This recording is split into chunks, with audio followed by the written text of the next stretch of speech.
আজকে যেন রাস্তাঘাট অতিরিক্ত ফাঁকা। যাই হোক, কি আর করা যায়, আর তো কিছুটা পথ।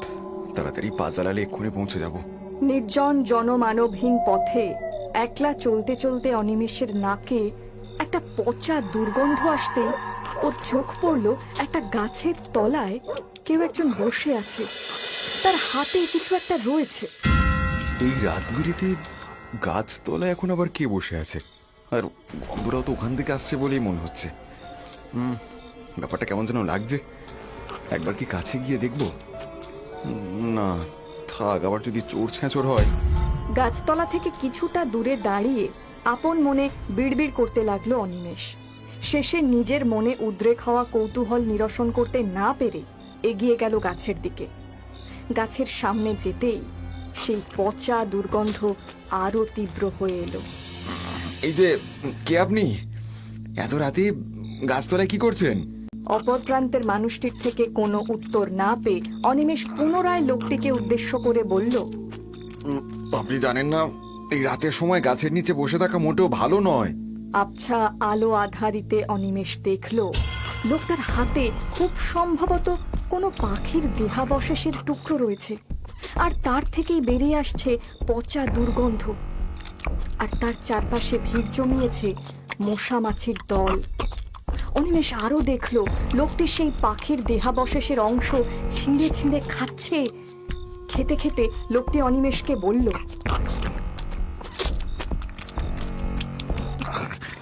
দেখতে পাচ্ছেন না, খাচ্ছি, রাতের খাবার খাচ্ছি, বিরক্ত করবেন না, যান এখান থেকে যান। হ্যাঁ, সেটা তো দেখতেই পাচ্ছি যে রাতের খাবার খাচ্ছেন, কিন্তু আপনার মাথায় কি বিন্দুমাত্র বুদ্ধি সত্যি বলে কিছু নেই? খাবারটা যে পচে গেছে, চারপাশে মশা মাছি ভনভন করছে, আর এটা খেলে আপনার শরীরের কি হবে একবার ভেবে দেখেছেন? ওকে যাবে না, এসব খাওয়া আমার অভ্যেস আছে। আপনাকে দেখে তো পাগল বলে মনে হচ্ছে না, কিন্তু আপনার আচরণ তো পাগলেরও অধম। এই পচা ধসা খাবার কেউ খায়? তো কি খাবো? কে আমার খেতে দেবে? কোথায় থাকো তুমি? তোমার বাড়িতে বউ ছেলে পুলে কেউ নেই? এই দেখো, এতক্ষণ কথা বলছি, তোমার নামটাই জানা হলো না। আমার নাম ভোলা। আমার এই দিনগুলো কেউ নেই, আমি একা, এই জন্য চা পাই তাই খাই। এসব বাজি পচা খাবার অভ্যেস অনেক বছরের। হ্যাঁ, সেটা তো আমি বুঝতেই পারছি। যাই হোক, তোমাকে আর এই পচা খাবার খেতে হবে না। তুমি বরং আমার সাথে আমার বাড়ি চলো, তোমাকে আমি খেতে দেবো। বাড়ি? বাড়ি? ঠিক আছে, চলো চলো চলো। বাপরে, লোকটা কেমন অদ্ভুত ধরনের। এ কি বাড়ি নিয়ে যাওয়া ঠিক হবে? গাছতলায় দাঁড়িয়ে অনিমেষের মনে নানান প্রশ্নের উদ্রেক হতে শুরু করেছে। হঠাৎ লোকটা বলে উঠল, চলো। আমার পেছনে এসো। বেশ কিছুটা পথ অতিক্রম করে অনিমেষ ভোলাকে সাথে নিয়ে যখন বাড়ির সদর দরজার সামনে এসে থামল, এরপর অনিমেষ কলিং বেলটা বার দুয়েক বাজাতেই ভেতর থেকে সদর দরজার বাইরে অপেক্ষারত আগন্তুকের উদ্দেশ্যে খানিক অপেক্ষার আর্জি শোনা গেল।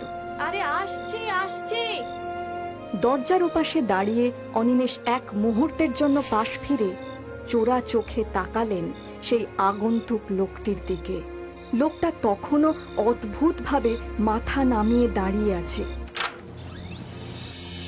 রাত 1টা বাজে। অনিমেষ, তুমি এতক্ষণে আসছো? আরে কি করব, স্টেশনে ঢুকতেই তো 8:45 ট্রেনটা বেরিয়ে গেল। তারপর প্রায় আধ ঘন্টা অপেক্ষা করার পর তো ট্রেনটা পেলাম। যাই হোক, ভেতরে ও কি